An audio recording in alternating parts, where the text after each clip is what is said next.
조희대 사흘째 침묵을 하고 있다. 그래서 만만하면 또 때리죠. 조희대에게 또 한 방울 벼르는 이재명 정권. 이 세 가지의 악법이 이제 처리가 됐습니다. 완전히 사법 제도를 완전히 후퇴시키는, 그리고 어떻게 보면은 장기 독재의 길을 닦아주는 그런 식으로, 또 하나는 이재명의 이 재판 리스크를 염두에 둔 방탄, 법 왜곡죄, 대법관 정원법, 그리고 사심죄, 재판 소원죄죠. 그게 이 악법이 처리가 됐는데, 그 법이 국회 본회의에서 통과되고 나서 이재명의 이 최종 국무회의 의결이나 거부권이든 이 두 가지가 있었을 때 거부권을 행사해야 된다고 여러 좌파 시민사회단체에서도 이야기를 하고, 또 조희대 대법원장이 출근길에 직접 이야기를 하고 했죠. 그렇지만 한마디로 다 묵살됐습니다. 묵살됐습니다. 그래서 오늘 언론 사설 같은 것도 보면은 결국은 이게 이재명이 마치 이것을 뭐 민주당에서 다 하고 이재명은 짐져 빠져 있는 것처럼 이런 모양을 연출을 했지만은, 실제로는 이재명이 다 이거 이재명법 아니냐, 이재명 방탄을 위한 거니까, 이재명 방탄을 위해서 사법 체계를 무너뜨리고 국민 생활에 불편을 주게 하는 그런 그 제도를 만들었다.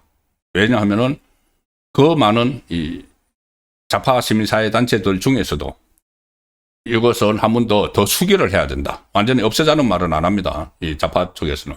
근데 너무 졸속으로 진행이 됐기 때문에 수기를 하기 위해서는 일단 거부권을 행사를 해서 좀 더 그리고 또 특히 사법부를 참여를 시켜야 된다. 이런 그 지적을 하면서 거부권을 해야 된다고 했지만은 이재명이 묵살했죠. 그런데 그 이후에 법원에서 판사들이, 조희대 대법원장도 별다른 움직임이 없습니다. 그렇게 되니까 정청래가 아주 기가 살았죠. 조희대를 계속 조롱을 했는데, 사퇴하라고 조롱을 했는데 반응이 별로 없으니까 그 조롱의 강도를 더 막 높이고 있죠. 사람이 물러날 때는 웃으면서 물러날 때가 있고 울면서 물러날 때가 있다. 잘 선택해라. 울면서 물러나기 전에 그냥 물러나라. 뭐 이런 식의 조롱을 했는데, 그래도 응답이 없으니까 이제는 아예 탄핵 사퇴를 안 하고 응답도 없으니까는 탄핵하겠다고 협박을 시작을 했습니다. 그전에는 민영배를 비롯해서 법사위 소속 민주당 일부 의원이 조희대 대법원장 탄핵 공청회도 열고 자진 사퇴를 안 하면은 이 탄핵 절차에 돌입한다. 그래서 뭐 서명운동도 받고 막 했을 때 당의 공식 입장은 아니다. 이렇게 뺐죠. 왜냐하면 탄핵을 실제로 하면은 이게 탄핵이 헌재에 가면은 기각됩니다. 그런데 그 사이에 이 직무를 정지시키려고 하고 망신 주려고 하는 거죠. 자, 그런데 이 지도부의 뜻은 아니라고 했는데 정청래가 오늘부터는 탄핵 이야기를 또 하기 시작을 했습니다. 오늘 전남 영광에서 기자들하고 만났는데, 이 기자들이 조희대 탄핵할 거냐고 물어보니까는 이게 당 지도부의 공식 의견은 아닌데 라면서, 당 대표가 이야기하면서 당 지도부의 공식 의견은 아니다. 연막 치는 거죠.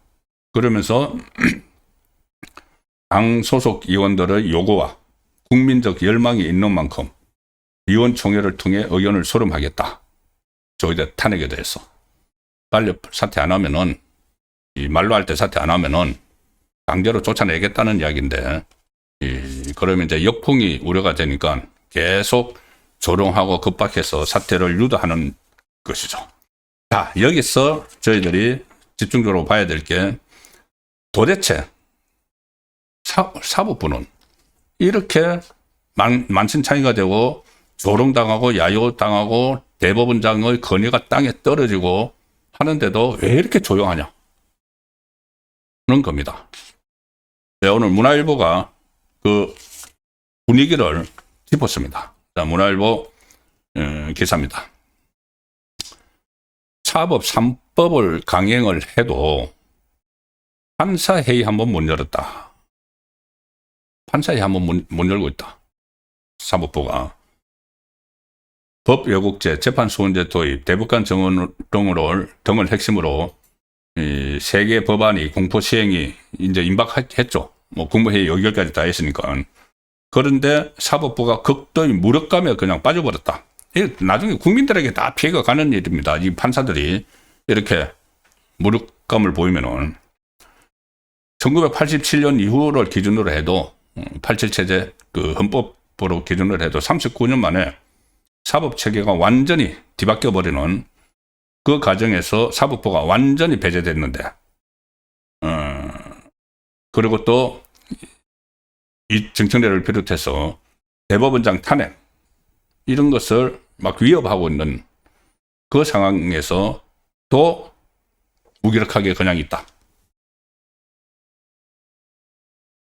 지금 사법 그 세계 악법을 강행하는 과정에서 법원 차원에서 대응 방안 논의를 위한 전국 법관 대표회의, 각급 법원 판사회의 단 한 차례도 열리지 않았다. 속수무책으로 그냥 안전차로 당했다는 이야기죠. 그리고 검찰도 마찬가지이긴 하지만은 끽소리 못하고 그냥 가는 것은 마찬가지이긴 하지만은 그래도 검찰은 일부 검사들이 이 내부 게시판에 막 글 올려가지고 막 강의도 하고 뭐 집단적으로 성명도 내고 하기는 했죠. 근데 법원은 그것도 없다. 법원 내부 통신망 같은 데서도 이 부분에 대해서 의견 제시를 하거나 반대하는 글은 찾기 어렵다. 조희대 대법원장이 반대 의견을 내고, 반대 의견 뭐 출근길이나 아니면 입장문 이런 걸로 냈죠. 직접 기자회견을 해서 이 법 세 개의 법이 시행이 되면은 국민들에게 어떤 피해가 가고 이런 법을 처리를 하려는 목적이 이재명 방탄용이고 이런 것을 다 국민에게 알려가지고 공개적으로 그때 딱 지나간 일이지만은 이재명에게 그 거부권을 요구를 하는 그런 상황이라도 있었어야죠. 전혀 그것도 없습니다. 그리고 전국 법원장 회의 달랑 한 번 해가지고 우려한다 이런 목소리. 그러니까 사법 세계 악법이 위헌이다 이렇게 계속 그 이야기를 하면서도 이 법원 전체 차원에서 어떤 문제 제기 이런 것들조차도 없었다는 이야기가 되는 것이죠. 이 서울중앙지법이나 서울고등법원은 2월 달에 법관 정기인사와 맞물리면서 판사회의 구성을 위한 의장이 선출되지 않았다. 그래서 못하고 있다. 이거 핑계죠. 지금 언제부터 이거 했는데. 이재명 집권하기 전부터 계속 이야기를 했죠. 그런데 선제적으로 이것을 다 대응을 했어야 되는데 이미 법안 다 통과시키고 이재명 거부권 행사 안 하고 그냥 국무회의 심의 의결했는데 지금 와서 무슨 판사회의 구성을 못해서 의견을 못 내고 있다.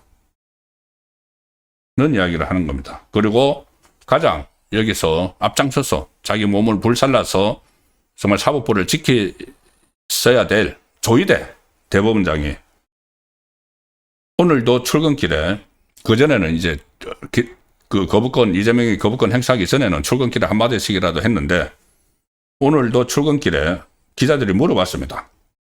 다 이제 뻗치기 하고 있다가 기자들이 이제 막 기다리는 걸 뻗치기 한다고 이제 그 기자들 사이에 용어죠. 이제 출근을 하니까 퇴근길에도 다 지금 뻗치기를 하고 있을 겁니다. 이 출근길에 세계 악법 관련 대응 방안이 뭐냐 이렇게 취재진들이 물었지만은 아예 질문을 답변을 하지 않고 침묵을 해버렸다. 사흘째. 오늘 금요일, 목요일, 수요일, 사흘째. 이제 이재명 딱 심의 의결하고 나서 사흘째 침묵을 하고 있다. 이 상황에서 전체 이제 사법부가 무력감, 진통함만 지금 감도는 그런 분위기라고 합니다. 그리고 제가 말씀드렸다시피 만만해 보이면 또 때리죠. 지금 또 때리려는 준비를 하고 있습니다. 조의대에 대해서 탄핵을 하겠다고 벼르고 지금 뭐 서명운동 벌이고 위원총회 열어가지고 자, 쫓아내야 되는데 스스로 안 나가니까는 그러면 탄핵을 하자 해서 이제 의견을 모으겠죠. 그리고 이게 역풍이 얼마나 불지 이거 다 계산해가지고 이제 나갈 텐데 이 상황에서 민주당이 또 다른 카드를 만지작거리고 있다. 사법부를 아예 속된 말로 골로 보내기 위해서 법원 행정처를 폐지해버린다. 법원 행정처. 지금 그때 이제 법원 행정처를 다른 그 조직으로 바꾼다는 이야기가 있었죠. 이제 그거 좀 숙지고 있었는데 법원 행정처를 아예 폐지를 하고 그러니까 이 법원 행정처가 인사나 이렇게 예산 같은 거를 이렇게 하는 건데 그 기능을 아예 대법원에서 뺏어가 버려서 뭐 다른 데서 뭐 어떻게 하겠죠. 그러니까 지금의 기존 대법원 틀을 무너뜨려 버린다는 겁니다. 이게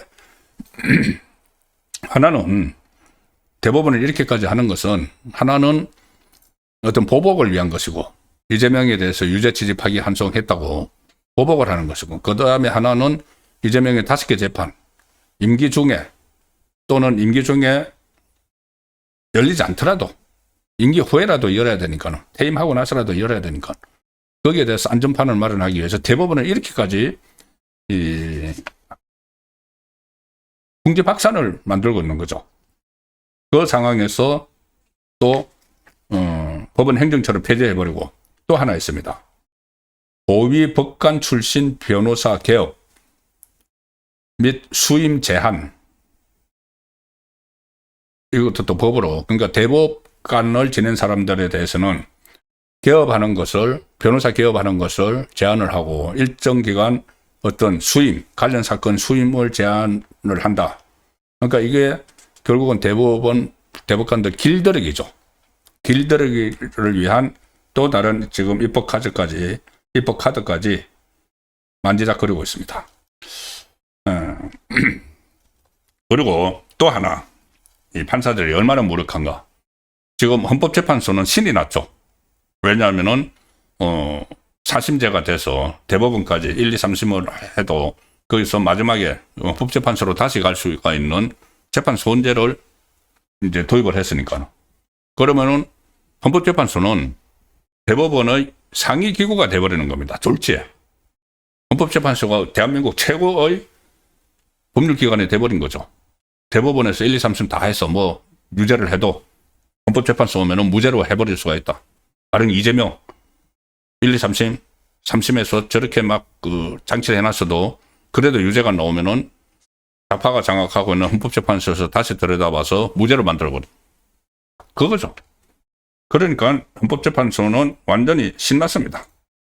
헌법재판소 관계자가 벌써 다 우리는 준비 다 해놨어. 사심하려고.